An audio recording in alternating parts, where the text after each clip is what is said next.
I'm live. It says I'm live. Good morning. So today I'm just going to pick up where I was last time, and I did a little bit of refinement on this piece, but I'm going to finish the other side and show you some particulars about how I'm going to go about finishing that. So we'll close way up on that so you can see. Let me turn down my music here. Let's see, where is it? All right, there we go. So if you're just joining me, I've been working on this raccoon sculpture periodically and getting the fur done. And I've edited it numbers of times because I wasn't quite happy with the overall. You have to step back and look from a distance and see what you're doing. So I wasn't happy with some of the aspects of how it followed the anatomy. And I'm going to show you some key tools that I'm using. This brush right here. Good morning, Cindy. I'm using this brush. Let's see if I can get it right where you can see the tip of it. It's a pretty hard, it doesn't just um, give that easily. It has a little bit of tension on it. And this is I called a silver or monarch, a Windsor monarch filbert. And it does make a difference, the kind of brush you're using. So this is I thought it was a silver. It's a Monarch Filbert by Winsor and Newton. Not a cheap brush, but it'll last a long time. And this is probably a size 2. I'm just guessing. But you need something that has, there we go. Maybe you can see that. Has a little bit of maybe right over that white. You can see that it has a squared off tip. That's okay. You can also have a rounded tip. Then two tools that I find very valuable, and they come in different, they have little ball ends, like a metal ball end. But then again, on this side, these are rubber ends. So you can basically go through fur areas and open them up with those rubber ends. And I think you can get these on sculpturedepot.com. The other ones I like to use for this job, and I have a few here that I use now and then. I still like my Kemper tool with the ball ends on them, different size ball ends on it, trying to get it right where you can see it. One's very small. And then this pad tool, and if I can turn it where you can see the ends, that's a very helpful tool because it has a rounded point and it allows you to get in there and really detail your work. So let me turn this music down a little more. I'm going to continue. And oh, the big thing that I'm very happy with is it's called Terpenoid Natural. I put a little bit in a jar at a time.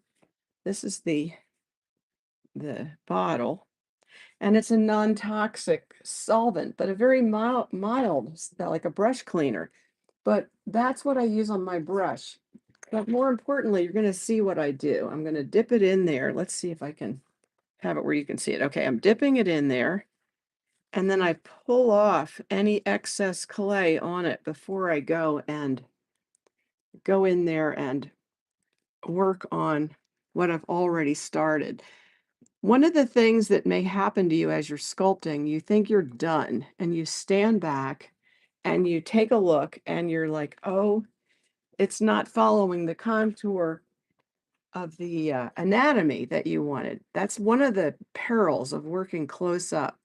So I'm going to stand back a little bit because I edited this area and I definitely edited this side, and I'm going to smooth and refine that right now.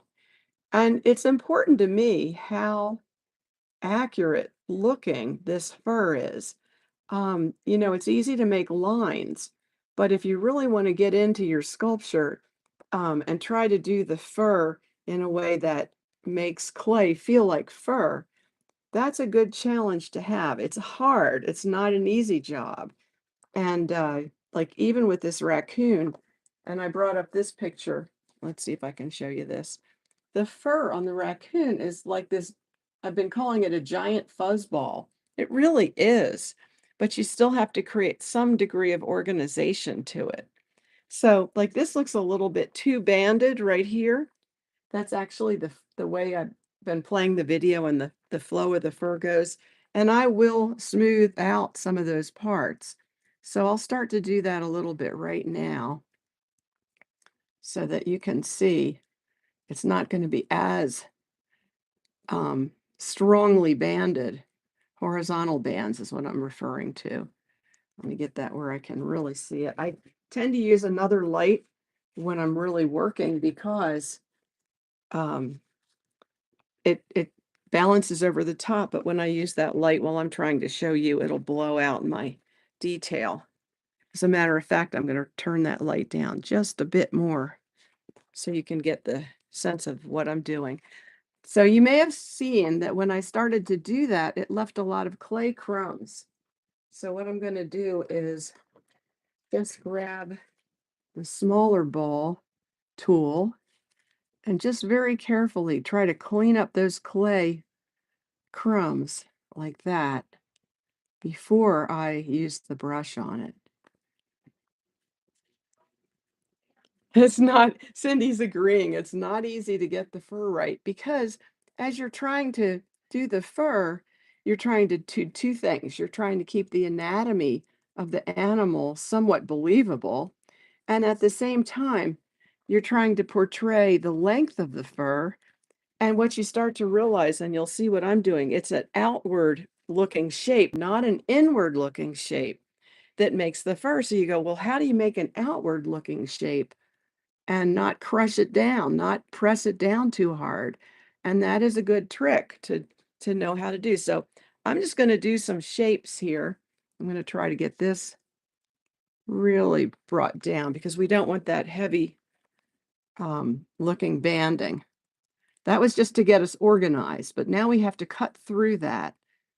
It'll give us some sense of the hair length being the same, but we don't want it to be like so overt like it is right now in the end. We're going to blend it. And so you'll have that level or that sensation of organization and fur length, but you won't have this heavy kind of bands that don't really exist. But it does indicate the fur length. And so that's the value in starting out with some organization like that. And you work with the anatomy of for example, this is the head shape, and stand back, which I can't really do right now while I'm showing you, but when I'm working by myself, I stand back and I go, uh-oh. And I have to come back and take work that I've done and sometimes wipe it out. Sometimes I'm pretty mercenary about it. If I don't think it looks good, I'll wipe it out. So that's a little less prominent. I'm just going to clean up the crumbs with the same tool, just very carefully. Clean up those crumbs and get that smoother. The tool goes a long way to not only make kind of ruts and cuts, but also to help clean it up. And you might see for the crumbs, I'm just using a paper towel. One moment while I turn something on here. Got a little warm in here. Be right back. Okay. So I use a paper towel and I get those crumbs off. They can get all over the place. And I'm looking and anywhere where I see crumbs, they pick right up with the tool. So you pick that up. Now, once you've picked up all those crumbs, then you can take your brush. And I'm going to show you how to use the brush in such a way that it doesn't redeposit clay on another area, because that's another frustration you might face. You go and use the brush and it just seems to move things around. See how I cut down some of that banding? I can do a little bit more. Let's get a little more dramatic for that. I'm going to use this slightly larger ball end and I'm going to really break through some of that area. All right. It still retains the pattern, but it's not real obvious. And the hair length comes across pretty well. All right. So let me clean the clay up a little bit with using the same tool. The doesn't matter whether it's the bigger one or the smaller one. It'll pick it up as well as make shapes for you. So once you have that and you're pretty sure where you're headed with that. By the way, this is why I like modeling clay so much too, because um, when you use modeling clay and you make a mistake, it's not hard, and you can go back and you can make that correction. So now I'm going to take the brush. Now I'll put this up here to show you. I'm going to get a new piece of paper towel. And another thing I do is I tear up little pieces of paper towel while I'm working. So I have one in my hand.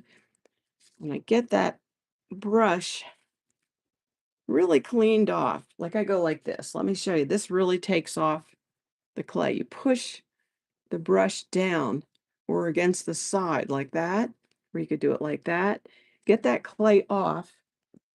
Take the paper towel or a rag and just go like that. Now you've got the excess off the terpenoid natural or whatever solvent you can use alcohol.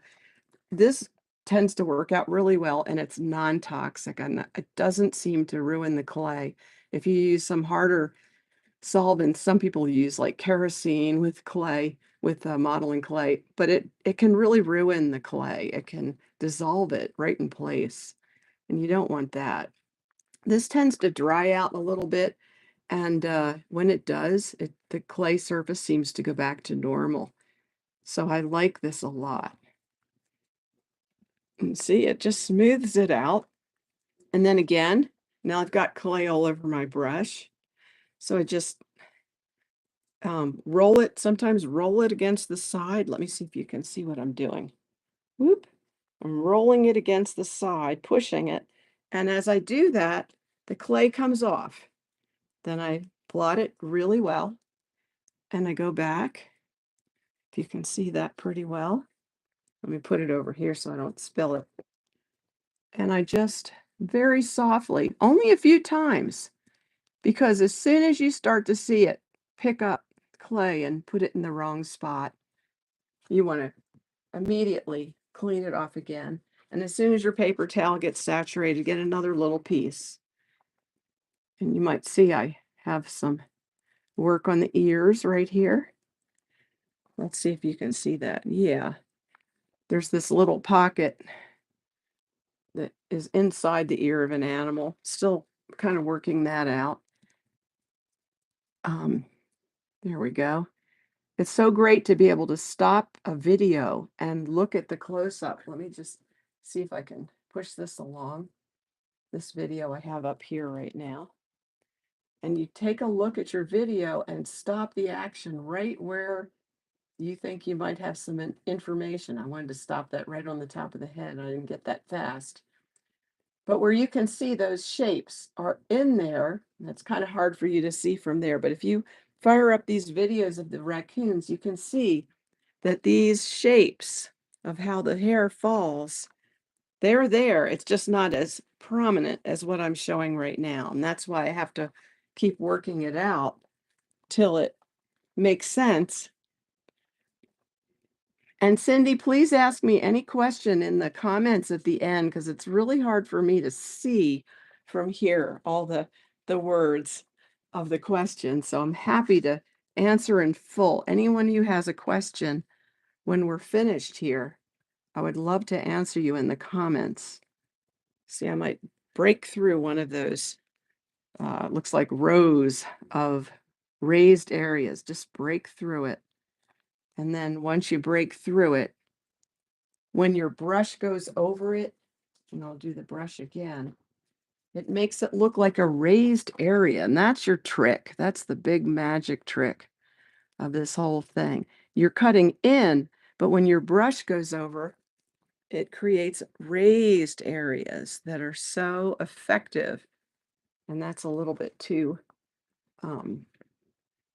prominent right there. Now, sometimes if you really want to break through, you can take another tool. Oh, there's my limit for today. but I'll go just a moment more. So for example, there's a row here that's just a little too prominent. So I'm going to really break through some of that. And I'm going to do it in random sections, but in a way that still goes with the shape of the head. And you can just break through. You can use a loop tool, or I'm using a riffler.